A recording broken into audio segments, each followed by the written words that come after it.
is also just plain dangerous, so turn around and leave.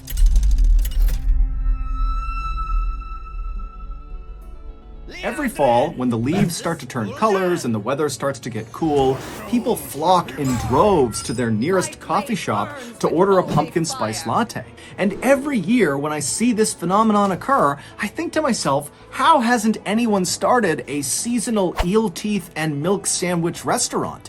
It's such an obvious compliment to the pumpkin spice latte. Well, this year I decided enough was enough. I was going to fill this massive hole in the marketplace and become the eel teeth and milk sandwich king. However, I pretty much immediately ran into a very big issue. The 5 mini poodles that I hired to help me grow and run this restaurant franchise instantly began to struggle with some basic tasks that I had outlined in the job description, like being able to hold things with your thumbs and speaking a human language. And so just a couple of days ago, as I'm sitting in my office trying for the 100th time to teach these mini poodles how to speak English and how to use their thumbs, my pet frog, Seagull Lung, came flying in and slapped me right in the coccyx and said, "Papa, tu avoir!"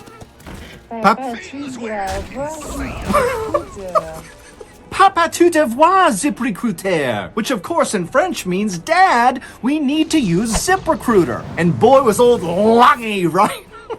ZipRecruiter, which is the #1 rated hiring site according to G2 satisfaction ratings as of January 1st, 2022, uses its powerful technology to find and match the right candidates with your job. And then you can easily go through all of these recommended candidates and invite only your top choices to apply for your job, meaning you won't have to hire as many unqualified mini poodles. And right now, you can try ZipRecruiter for free at my exclusive web address, ziprecruiter.com/Mr. Ballin. Again, that's ziprecruiter.com/Mr. Ballin, or you can click the link in the description below. ZipRecruiter, the smartest way to hire.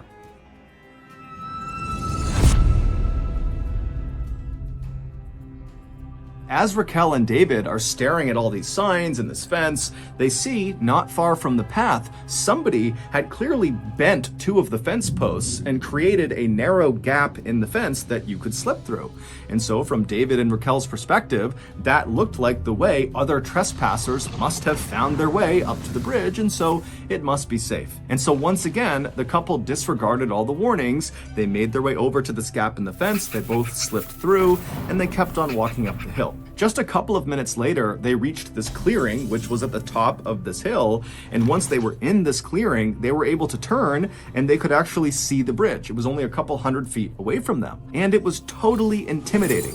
By this point, it's totally dark out, and from their perspective, all they see is this very narrow bridge that they know is 100 feet off the ground at certain points, and they can see there's no guardrails on either side of this bridge. It would have almost looked like a tightrope kind of extending off into the darkness.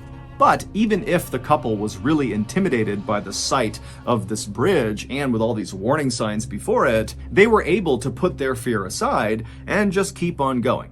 And so with David now in the lead and Raquel behind him, they walked the couple of hundred feet over to the start of this narrow bridge. And when they got there, without actually stepping onto the bridge, David came to a stop. He turned around to face Raquel, and he gestured for her to come stand next to him so they could take a selfie with the bridge in the background. Because David, at this point, is thinking, we're not going to go on this bridge. We're just going to look at this bridge, take some pictures, and then we'll go. But Raquel, who he's looking at, gesturing to come stand with him, just walks right past him onto the bridge and takes several steps out onto this narrow, rickety old thing, and then she stops, turns around, and gestures for David to come with her and walk across the entire bridge. And David, again, is having his second thoughts, but he sees Raquel wants to do this, and so he agrees to go. After they had walked about 100, maybe 200 feet across this bridge, the two of them just started laughing because it was totally exhilarating what they were doing. Not so much the quest for the Popelec monster, but rather the very real risk they were taking walking this tightrope bridge in the middle of the night. The couple would continue to very cautiously but quickly make their way across this bridge, and when they reached about the halfway point, when they were at the highest point from the ground, the bridge itself begins to shake.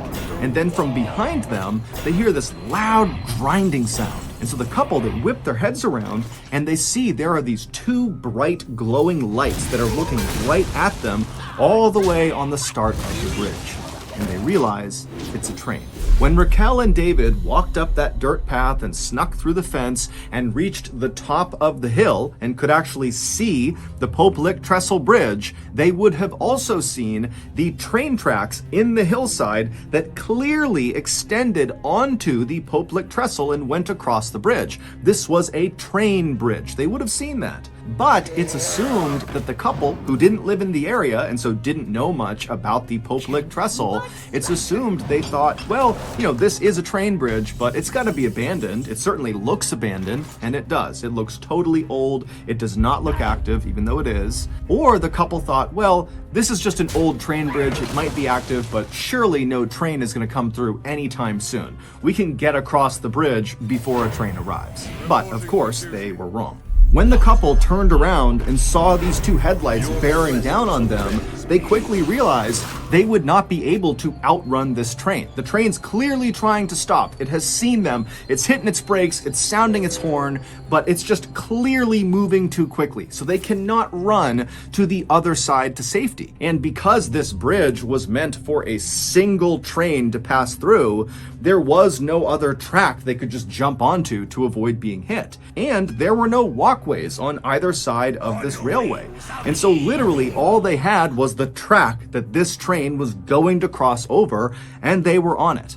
And so with no other choices, David yells to Raquel that they have to climb down and hang off the side of this bridge. Now, there were these wooden slats that ran underneath the rails. They ran perpendicular to the rails, and these wooden slats kind of extended off the edge of the bridge on either side just a couple of inches. And so in theory, if you were holding onto the outside of one of these wooden slats and kind of dangling off the edge of the bridge, a train could cross those tracks and not run over your hands or fingers. You would just have to hold on that whole time as the train is rumbling through. And so David, he flops down onto his stomach and he's trying to lower himself as fast as he can as this train is getting closer and closer, and he's yelling for Raquel to do the same thing, but she's not really moving very quickly. And finally, David, he gets in position. He's hanging off the edge of this bridge on these wooden slats, and he sees Raquel. She's not quite there, and then the train comes flying through. It strikes Raquel and sends her flying off the bridge to the ground below. David would somehow manage to hold on the whole time as this train went past him. And then once the train had passed him, he pulled himself back up onto the tracks. He ran the rest of the way across the bridge. He went down that hillside. And when he found Raquel, it was immediately apparent that she was deceased. In the end, the railroad was not issued any citations or sued for negligence. It was determined they did their due diligence by setting up that 8-foot-tall barbed wire fence with all those signs telling people to stay back and warning people about the hazards of going past this fence. And so it was actually David who got in trouble for this tragedy. He was cited and charged with a felony of unlawfully disrupting and or delaying a train causing financial damages. He would plead to a lesser charge of trespassing and would be fined $2,300. Shockingly, this tragedy is just one of many that have occurred on the Pope-Lick Trestle Bridge. Since the bridge's construction in the 1800s, there have been dozens of people who have died on this bridge. And several of these deaths, many of them fairly recent, the last 20 or so years, have occurred under the same conditions as Raquel's. People went looking for the Pope-Lick monster and then were struck by a train.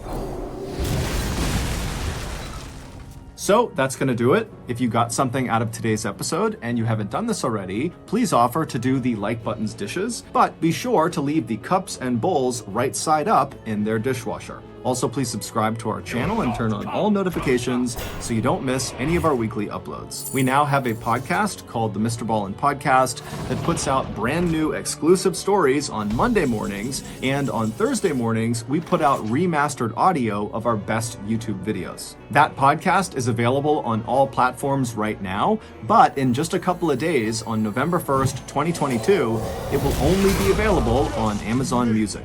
We now have a registered 501c3 501c3 charitable organization called the Mr. Ballin Foundation that makes it as easy as possible for you to join me, my family, and my team in supporting those whose lives have been most impacted by violent and heinous crimes. Monthly donors to the Mr. Ballin Foundation Honor Them Society will receive free gifts and exclusive invites to special live events. But the real reward is helping to create a new ending to the story for victims of violent crime. Go to MrBallin.Foundation and click on Get Involved to join the Honor Them Society today. We also have 2 additional YouTube channels, Mr. Ballin Shorts and Mr. Ballin en Espanol. We also put out near daily content on TikTok, Facebook, and Snapchat. All of those channels are just called Mr. Ballin. If you want to get in touch with me, please follow me on any major social media platform and then send me a direct message. My username is just @Mr. Ballin, and I really do read the majority of my DMs. We also have some really cool merchandise, so head on over to shopmrballin.com to have a look. And if you have a story suggestion, please submit it to our subreddit just called Mr. Ballin. It's linked in the description below. So whether I see you on Instagram, Twitter, TikTok, Reddit, YouTube, Facebook, other YouTube channels, the podcast, wherever, just know that I really appreciate your support. And until next time, that's going to do it. See ya. In 1967, a man was digging for gold in a forest in Canada when behind him he heard this sudden commotion. It sounded like geese getting really startled and flying off in different directions. And so he put down his pickaxe, he stood up, he turned around, and what he claimed happened next is referred to as the Falcon Lake incident, and it's considered to be one of the most credible paranormal stories of all time. But before we get into that story, if you're a fan of the strange, dark, and mysterious delivered in story format, then you come to the right place because that's all we do, and we upload once a week. So if that's of interest to you, please ask the like button if you can borrow their favorite DVD, but instead of watching it, use it as a frisbee with your dog and then return it. Also, please subscribe to our channel and turn on all notifications so you don't miss any of our weekly uploads. Okay, let's get into today's story.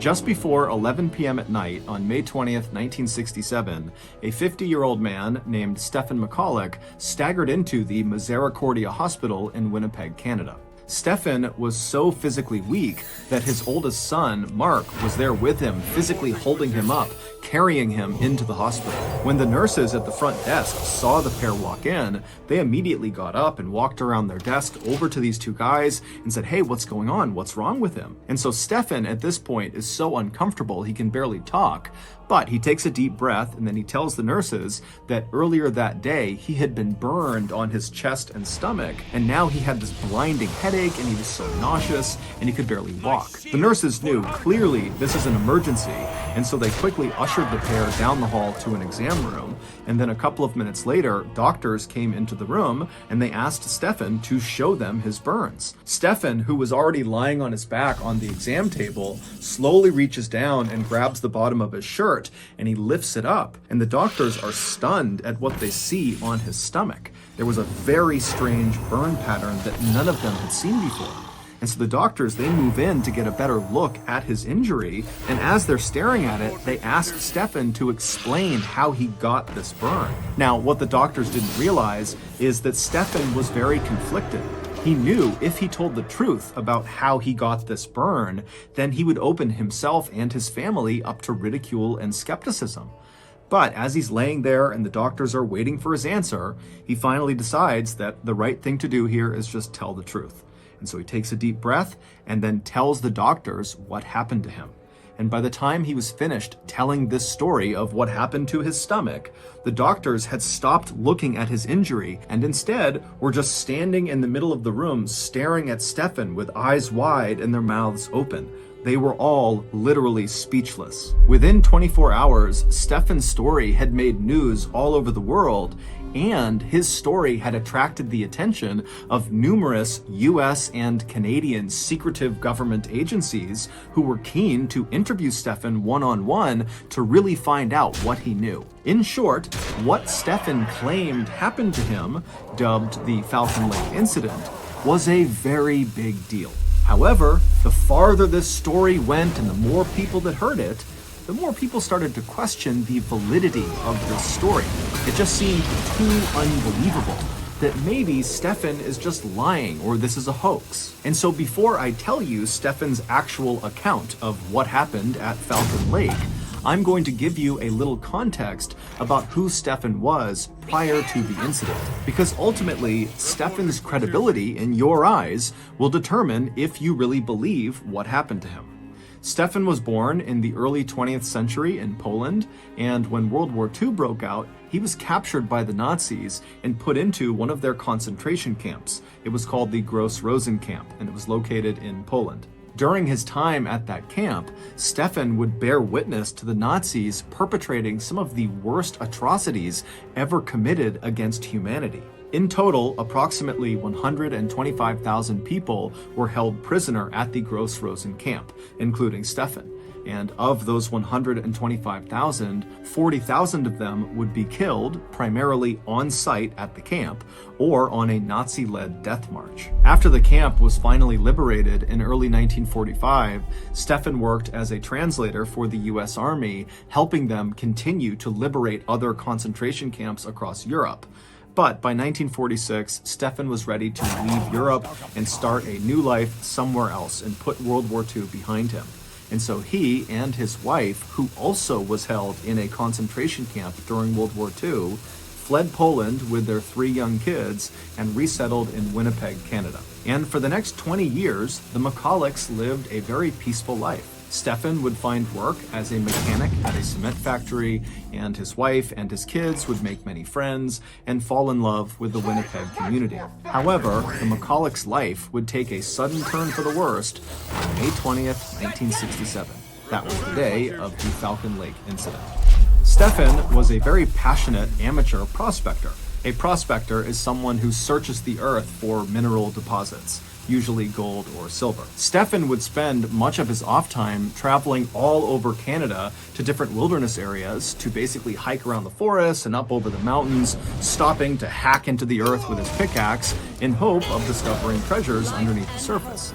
Now, Stefan almost never found any treasures on any of his prospecting journeys, but he wasn't really in prospecting for the riches. Stefan just loved being outdoors and being in nature. It was very calming and peaceful for him, and considering how traumatic his earlier life had been, being in the concentration camp during World War II, finding moments of peace in his life was very important to him. And so, in May of 1967, Stefan decided to go out on another one of his prospecting trips, this time to an area called Falcon Lake. Falcon Lake is a fairly large lake located about 100 miles to the east of Winnipeg. And surrounding this lake was a big forest that Stefan had heard contained silver deposits tucked away in the hillsides. And so on Friday, May 19th, Stefan was ready